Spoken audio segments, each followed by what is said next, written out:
زما محترمو د انسان نه وړاندې په ځمکه باندې پیریان اوسېدل، وخت تېرېده، پیریانو د الله پاک نافرمانی شروع کړه. دغه وخته پورې شیطان د الله پاک ډیر زیات عبادت کو، 80,000 کاله د الله عبادت کړي، 14,000 کاله طواف کړي. چې کله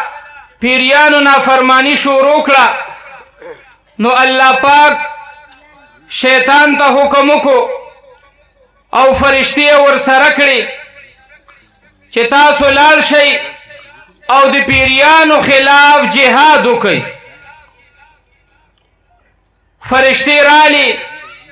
پیریانو سره وجنګېدې، څه پیریان مړه شو او څه غرونو ته جزیرو ته وتښتېدل. بیا الله پاک د جناب آدم علیه الصلاة والسلام د پیدا کولو اراده وفرمایله. نو فرشتو ته وفرمایل انی جاعل فی الارض خلیفه، یقینا زه په ځمکه کې نایب پیدا کوم. نو فرشتو چې کله د انسان حالات معلوم کړه چې په دې انسان کې به کم قوتونه او د هر قوت به څه نتیجه، نو فرشتو چې وکتل په انسان کې یو غضب دی، قوت غضبیه، دویم پکې شهوت دی، قوت شهویه، او دریم په انسان کې قوت عاقله او عقل. دا درې قوت چې انسان کې موجود دي، د غضب نتیجه دا ده چې دا کس به جګړې کوي او د جګړو د وجې نه بیا کله وینې توی شي، قتلونه وشي. نو د غضب نتیجه ښه نه ده، بده وه. او د شهوت نتیجه بېحیایي ده، او کوم ځای کې چې بېحیایي شروع شي فساد په خپله راځي.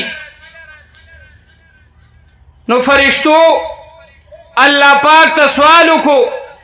اتجعل فیها من یفسد فیها ویسفک الدماء الہ العالمین، ته په ځمکه کې هغه کس پیدا کې چې ځمکه کې به فساد کوي او وینې به تویوي، باقي که ده کې عقل دی او عقل انسان د ګناه نه رامنې کوي او په نیکۍ په سمه لارې روانوي. نو نحن نسبح بحمدک ونقدس لک، الہ العالمین منگا ستا پاکی بیانو، ستا تعریف کو، ستا لوی بیانو، یعنی چرتم ستا نافرمانی نکو. چې دغه دو نتیجو ته ګوري نو پیدا کولی نه دي پکار، او که دی یو ته ګوري عقل ته چې د دې د وجې نه به دا تابعداري کوي او عبادت به کوي، نو الہ العالمین مون خو ستا عبادت په هر وخت کې کوو. فرشتو چې دا سوال وکړو الله پاک ورته وفرمیل انی اعلم ما لا تعلمون، یقینا زه خبردارم د هغه څیزونو نه چې تاسو ته د هغې علم نشته. فرشتو دا سوال ځکه وکړو چې دوی د انسان د درې واړو قوتونو ته جدا جدا وکتل، نو د دوو نتیجه خرابه وه او د یو نتیجه ښایسته وه. خو د دې نه مخکې د فرشتو علم کار ونه که چې که دا درې واړه را یو ځای شي او عقل د دې مشر شي بیا به د دې نتیجه سي په دې باندې د فرشتو علم کار ونک او د دې مثال داسې دی لکه ستا یو مېلمه راشي او تا هغه ته مخې ته اوبه کېدي ګوړه ورته کېدي پۍ ورته کېدي د چیو پاڼې ورته کېدي او اور ورسره کېدي او ورته وایې ته زما مېلمه یې زه به ستا اکرام په دې باندې کوم نو دا سړی که ده چېرته چی لیدلی نه دا چې هغې ته ګوري دی به دا سوچ کوي چې د اوبه او پۍ خو به وڅکم چیو پاڼې به مې تېرېږي څنګه او په اور مې لکه چې سیزي سخت راته غوسه دی نو دی به وارخطا شي خو که دا د دې نه خبري چې دی به دا ټول را یو ځای کوي اور به ورپسې بلی او د دې نه چې کوم مرکب جوړ شي هغه پیالې کې اچوي او هغه به راباندې څکي نو دا سړی به ډېر زیات خوشحالي دغه شان فرشتو چې دې درې څیزونو ته جدا جدا وکتل نو سوال پیدا شي خو دې ته مخکې علم په دې کار نه کو که چېرته عقل د دې غضب تهذیب او صفایي وکړي نو بیا به دا انسان بهادري او که د شهوت قوت شهویه تهذیب او صفایي عقل وکړي نو بیا به دا پاکدامني نو اله العالمین چې پیدا کو بهادر او پاکدامني پیدا کو خو په دغه ځای د فرشتو علم کار ونه که نو تپوس یې وکړه الله پاک د جناب آدم علیه الصلاة والسلام فضیلت ښکاره کولو دپاره د امتحان صورت جوړ کړ یو څو څیزونه فرشتو ته ور وړاندې کړه فرشتو ته وفرمیل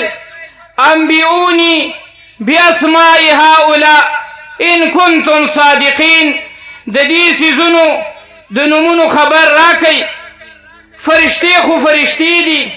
فورا الله پاک د توبه وباسي سبحانك لا علم لنا الا ما علمتنا انك انت العليم الحكيم الله پاک ته د هر قسم عیب پاکي موږ ته صرف د هغه څیزونو علم دی کوم چې تا راکړی دی یعنی موږ ته د دې علم نشته بیا الله پاک جناب آدم علیه الصلاة والسلام ته څیزونه ور وړاندې کړه او ورته وفرمیل انبئهم باسماء هؤلاء دوی ته د دې څیزونو د نومونو خبر ورکه حضرت آدم علیه الصلاة والسلام شروع شو چې مثال دې څیز ته پیالې وی دې ته پلیټ وی دې ته کتاب وی چې دا هر څه آدم علیه الصلاة والسلام بیان کړه نو الله پاک فرمایل انی اعلم غیب السماوات والارض یقینا زه خبردارم د اسمانونو د ځمکو د پټ څیزونو نه یعنی دا ماته پته ده چې د انسان کې کم کم کمالات پراته دي محترم الله پاک امتحان واغس آدم علیه السلام په امتحان کې اول نمبر راغی نو الله پاک انعام ورکو انعام دو چې فرشتو ته حکم وکړو اسجدوا لآدم آدم علیه السلام ته سجده وکړي دا سجده الله پاک ته بطور تعظیم د حضرت آدم علیه السلام په طرف نو انعام ورکول دا د الله پاک سنت دی دا د الله پاک طریقه ده محمد شیر مولی صاحب او د دوی ملګرو ستاسو په دې علاقه کې دا مزیدار مدرسه جوړه کړې ده ستاسو بچو ته د قرآن کریم تعلیم ورکوي د جناب رسول الله صلی الله علیه وسلم د حدیثو تعلیم ورکوي او بیا وخت په وخت باندې دستربندي کوي امتحان د ماشومانو نوالی کوم هغې کې اول نمبر راشي د هغوی د حوصله افزایي دپاره انعامونه ورکوي الله پاک دې دې مدرسې ته ډیره زیاته ترقي ور نصیب کړي او الله پاک دې زمونږ او ستاسو ملګرتیا دې سره قائم او دائمه ساتي. واخر دعوانا ان الحمد لله رب العالمين.